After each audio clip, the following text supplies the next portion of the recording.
Good morning, everyone.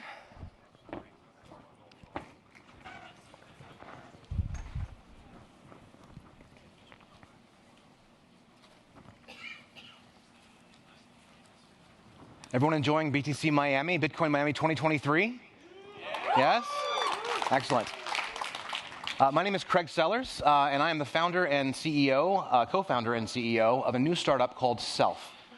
We are in the process of creating a new paradigm for how identity is created and shared online. I am waiting, however, for the slides to be loaded, so I will tell you first,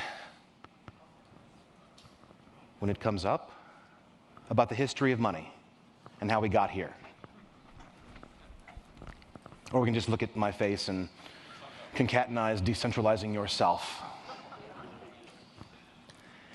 How we got here is a beautiful story of the history of money. Again, I'm Craig Sellars, co-founder and CEO of Self. Money started out as a scarce commodity. It started out with cowrie shells in Sri Lanka, India, the Maldives, something that was scarce that could be used as a commodity for exchange. Soon thereafter, people realized that even more scarce than shells was metals, precious metals, copper, silver, gold. And so the countries of the world, the leaders of the world, began stamping their face on pieces of metal and using those for exchange. Now, over time, they learned they could reduce the metal content in these things, which caused the first form of inflation and actually caused the collapse of the Roman Empire. Using the metal, however, is also very good in monetary systems because it is, in fact, scarce. So depository institutions were created to hold that metal, to keep it secure, and they would give out receipts for that metal. The receipts began circulating, however, as paper money. Now, those depository institutions realized very quickly that people weren't coming to pick up their gold and their silver very often, so they began printing more receipts than there were actually gold in the reserves. That was the first example of fractional reserve banking in the paper world. Now, leaders also put their face on these pieces of paper for legitimacy. Now, as computers came out, they began digitizing those things. Now, economists didn't have to print more money. They had to push a button. And when that button was pushed, more money could be created and put into the financial system. Now, what we've got now is a digital transformation. We're all a part of it. We're here at this conference for that reason. And that is a new creation in monetary systems, which is algorithmic currencies. Now, in October 31st of 2008, Satoshi Nakamoto released the white paper for Bitcoin. It was a concept that took innovations from Wei Dai, from Nick Szabo, Adam Back, and others, and put them all together into the first semblance of what we all know as the blockchain, an algorithmic token that had a decreasing inflation amount that over 140 years would eventually go to zero. Algorithmically, all of us as participants in the network know what the monetary policy will be on day 1, on day 100, on day 10,000. And it provides us confidence in the stability of that system. And again, that's why we're all here. Other systems like Ethereum came out that had their own monetary policies, certain inflation amounts, certain deflation amounts.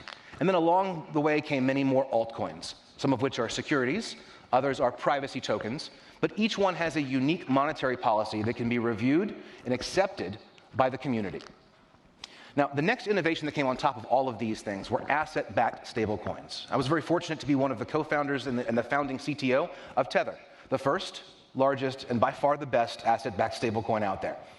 We actually issued the very first Tethers on the Bitcoin blockchain. We used something called the OmniLayer, omnilayer.org. It was actually the first ICO in 2013, but it was the first asset creation platform. This is before Ethereum and ERC-20, but we put Tethers on the Bitcoin blockchain because Bitcoin is the foundation. Now, of course, ERC-20 came out, other tokens creation systems exist, and so now asset-backed tokens, security tokens, a variety of things can be issued directly on a number of blockchains. What's amazing about all of this is that blockchains, as we're learning with ordinals, BRC20, ERC20, can encode things that aren't just tokens. We've seen non-fungible tokens, but we've actually seen something that we can apply directly, which is the identity of the individual that creates the value on these networks. Every wallet that you have is, in essence, an identifier for your identity. Some are anonymous, some are pseudonymous, and some are completely public. And that's entirely up to you. So what we've done is we've created Self. We've been in stealth now for 3 years. We've been building an open source platform called Multidimensional Identity Protocol. It's hosted at keychain.org, and you can download the SDKs today and the documentation and begin playing with the underlying code. What we've done is we've put the user at the center, such that when you connect your wallet, what you're actually doing is you're signing in with yourself, your identity that you control. Not a Facebook identity, not a Google identity, but yourself, your wallet. When you put yourself at the center of these networks, what you find is you are a part of a decentralized network. And we have what we call attesters and requesters. Attesters are those who make claims about you, things that are true. Are you an accredited investor? What is your current heart rate? What is your bank balance? Are you a US citizen or not? And what that does is it creates what we call the digital genome, a series of atoms and molecules. Atoms simply being little snippets of information about yourself, molecules being collections of those, that they'll all append to this beautiful molecule that is you, your digital genome. It becomes a unique fingerprint. But more important than that, it creates an interconnected network between you and all of the peers on that network. The beauty of these networks are, 1, they are multidimensional. 2, they are encrypted. 3, they are selectively revealable to third parties on your terms and your terms only.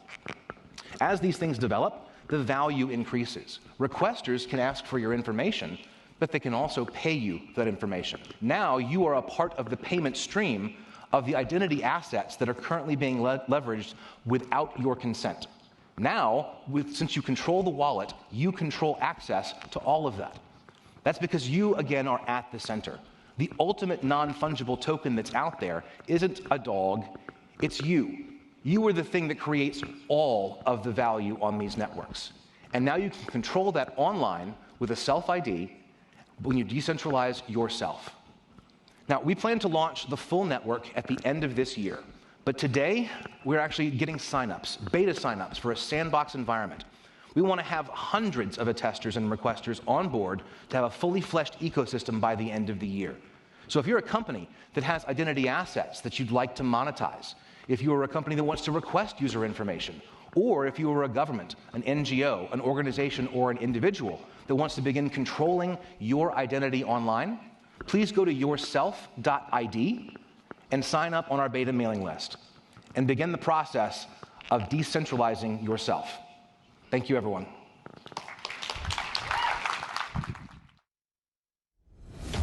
Thank you, Miami, for the last 3 years in this amazing city. The whole world shut down, but Miami welcomed us with open arms. We want to show Bitcoin to the whole world. We are taking the conference on the road to set the stage for Bitcoin in a new city.